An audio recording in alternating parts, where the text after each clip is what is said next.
Je m'appelle Zaki, j'ai 21 ans, et j'ai vécu une violente dépression qui aura débuté en décembre 2015.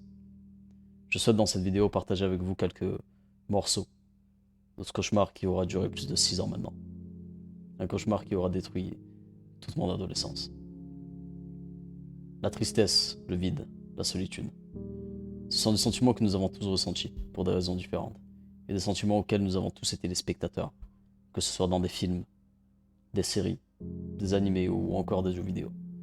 Des sentiments que nous essayons à tout prix d'éviter, mais dans lesquels nous finissons tous inévitablement par tomber. Chaque être humain gère ses sentiments différemment. Certains sont assez forts pour les surmonter, et d'autres y arrivent moins facilement. Ces sentiments qui, sur la durée, ouvrent les portes à l'une des pires souffrances, la dépression. C'est une maladie auquel des millions de personnes font face à chaque instant, particulièrement pendant cette période sombre de virus, de peur, de confinement, de discrimination. C'est une maladie que, comme beaucoup de choses dans la vie, beaucoup de personnes commencent à prendre au sérieux seulement quand il est trop tard. C'est dans ta tête, Zaki. T'es fou. Mange, sors, tout est dans ta tête. Tu ne t'en sortiras jamais. Pourquoi tu ne souris plus? Je ne suis pas tombé dans la dépression seul. Beaucoup de choses, de paroles, de personnes m'ont poussé dedans. La route vers la dépression se fait rarement seule. Mais arrivé à destination, il ne reste plus que vous, face à ce combat qui peut durer des semaines, des mois, des années, voire ne jamais se terminer. Un combat que je mène moi-même depuis plus de 6 ans maintenant. J'ai essayé de m'en sortir, à plusieurs reprises. 6 ans durant lesquels je ne suis pas sorti de chez moi. Beaucoup de personnes me disaient que, avec le temps, les choses allaient s'arranger. Mais plus le temps passe, et plus mon état s'aggrave. Chaque chose qui m'apportait un peu de satisfaction pendant toutes ces années, le dessin, les films, les jeux vidéo, les séries, se sont évaporés, petit à petit. Plus rien ne me donnait envie de continuer à vivre. Je détestais complètement la vie. Et je me souviens à ce moment-là m'être dit pourquoi continuer d'essayer si rien ne pouvait me rendre heureux. Tous ces sentiments de tristesse, de mal-être, de solitude ont disparu. Je ressentais juste un vide complet. Un vide que j'aurais aimé combler et que j'aurais aimé échanger contre de la tristesse ou un sentiment quelconque qui aurait pu me faire sentir quelque chose. J'étais bloqué dans cette boucle de souffrance interminable qui n'en finissait jamais. Jusqu'à que je décide, enfin, il y a 10 mois, d'utiliser la dernière carte que j'avais en main pour m'en sortir, c'est-à-dire de stream. Je me souviens avoir dit à ma mère que ce serait la dernière chose que j'essaierais. Si le stream ne fonctionnait pas, c'en était totalement fini pour moi. Et je ne m'attendais pas à ce que tout cela fonctionne. Et je me suis retrouvé en l'espace d'un mois d'une solitude complète, à entourer de plusieurs centaines de personnes du jour au lendemain. J'ai dû m'adapter assez rapidement à cette situation. Ce fut un choc total pour moi. Je me souviens m'être demandé pourquoi. Pourquoi autant de personnes aimaient et appréciaient passer du temps avec moi alors que personne ne voulait de moi dans ma vie réelle. C'est quelque chose que je n'avais jamais vécu auparavant. Et grâce à toutes ces personnes qui passaient du temps avec moi, j'ai réussi à survivre pendant un certain temps et faire face à la dépression. J'ai donc streamé pendant 7 mois, non-stop, avec une très mauvaise hygiène de vie. 7 mois durant lesquels nous avons accompli des choses incroyables en temps record. Mais les séquelles de ces 6 dernières années de dépression m'empêchaient de stream.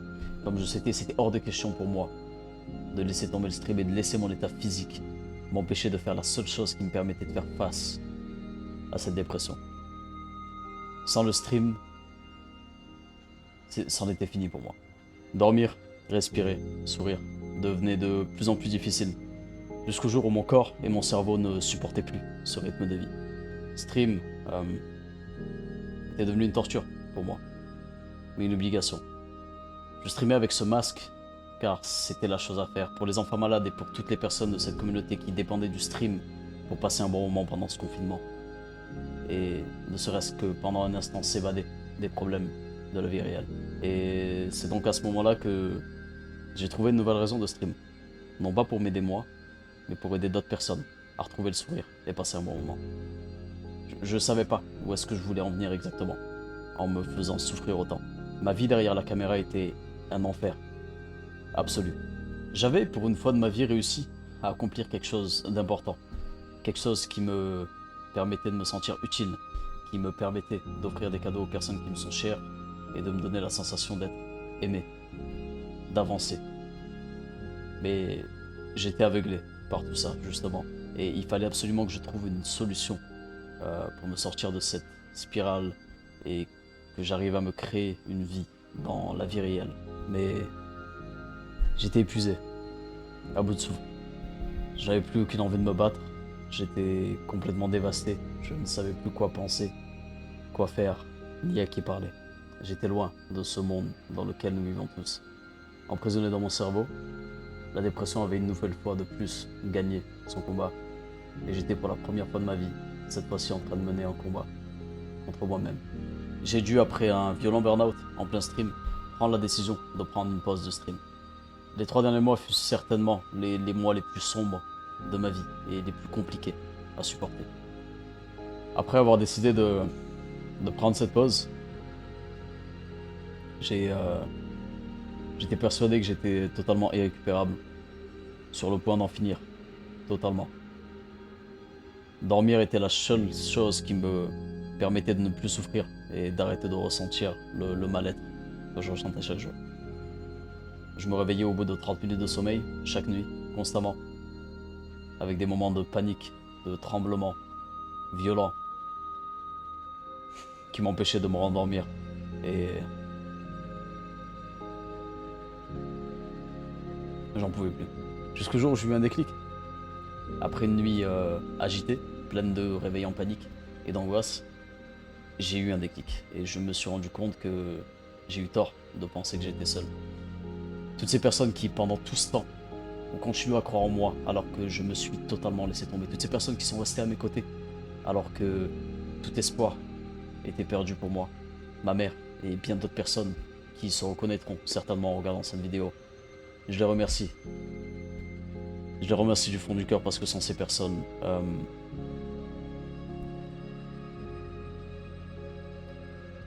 je vais avoir beaucoup de mal à enregistrer cette partie de la vidéo. Là où il y a de la vie, il y a de l'espoir. Et toutes ces personnes qui ont cru en moi pendant autant d'années, pour ces personnes-là, je me devais de rester debout et de continuer à me battre face à ces dépressions. J'avais tellement d'ambition, de rêves, de projets que j'étais sur le point de laisser tomber.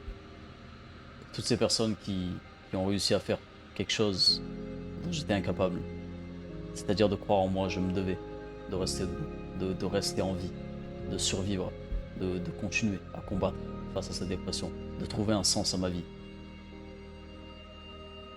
Je me devais de faire comprendre à ces personnes-là qu'ils ont eu raison, de ne pas perdre espoir en moi. J'ai donc commencé dès le lendemain à me mettre au sport, sérieusement, chaque jour, peu importe l'état physique dans lequel je me trouvais, ce qui m'a énormément aidé, de manger du mieux que je peux et essayer de retrouver une bonne routine et une bonne hygiène de vie. C'est ce sur quoi je travaille depuis plus d'1 mois maintenant. La dépression est toujours présente, mais elle est beaucoup plus facile à supporter. Et grâce à tous ces efforts, j'ai réussi à accomplir quelque chose qui était pour moi impossible à mes yeux, c'est-à-dire sortir. Je peux essayer de vous expliquer ce que j'ai ressenti le jour de ma première sortie. C'est un sentiment absolument unique. Le froid qui me brûlait la peau, c'était un sentiment que je n'avais pas ressenti depuis plus de 6 ans maintenant. Je ne m'étais jamais senti aussi vivant qu'à ce moment précis. Et j'ai ressenti pour la première fois un moment de fierté. Un moment de fierté pour quelque chose qui, je le sais, est extrêmement simple pour la plupart d'entre vous. Les streams reprendront donc avec une bonne hygiène de vie cette fois-ci, de nouveaux objectifs, des nouveautés, des lives caritatifs. Et pour une fois, réussir, que ce soit dans la vie réelle ou dans le stream, à enlever ce masque que je porte depuis des années, vivre comme je le souhaite, sans avoir la peur d'être jugé. Maintenant, je sais qu'une longue aventure m'attend. Une aventure dans laquelle mon but sera de vivre dans le présent, de réaliser mes rêves, de devenir la personne que j'ai toujours eu envie de devenir, de sortir de ce labyrinthe dans lequel je suis bloqué depuis autant d'années et d'effacer ce passé qui me tourmente depuis autant d'années. Tant qu'il y aura des personnes qui ont réussi à faire ce dont on était incapable, c'est-à-dire croire en nous. Nous nous devons de continuer à nous battre jusqu'au bout, pour ne pas les décevoir. Je fais cette vidéo pour moi, mais je la fais aussi pour vous faire comprendre qu'il y a toujours de l'espoir, même dans les situations les plus sombres et les plus désespérées. Je ne suis pas un professionnel dans la dépression, je ne suis pas un exemple. Je ne suis pas fort, j'ai seulement ouvert les yeux. Mais réussir à ouvrir les yeux prend du temps, et je souhaite vous faire gagner ce temps. Je vous supplie de les ouvrir à votre tour. Si vous souffrez de dépression, parlez-en avec quelqu'un. Dans les commentaires de cette vidéo, sur mon Discord, où la meilleure des décisions à prendre serait d'en parler avec un professionnel. Personne ne vous jugera, mais tout le monde vous respectera pour avoir pris cette décision. Vous avez une longue vie qui s'offre à vous, et je sais qu'ensemble, si on s'y met tous, nous pouvons sauver l'avenir de beaucoup d'âmes torturées par la dépression, et plus particulièrement pendant cette période de crise sanitaire. Cette année 2020 fut difficile pour la grande majorité d'entre nous. Nombreuses sont les personnes qui sont tombées dans une dépression due aux difficultés financières, l'isolation, ou encore la peur que ce virus a pu provoquer. Les choses s'arrangeront. Restons forts, positifs et soudés pendant cette période difficile. Si cette vidéo aura permis à ne serait-ce qu'une ou deux personnes de s'en sortir, de se sentir moins seules, j'aurais donc accompli ce que je voulais accomplir.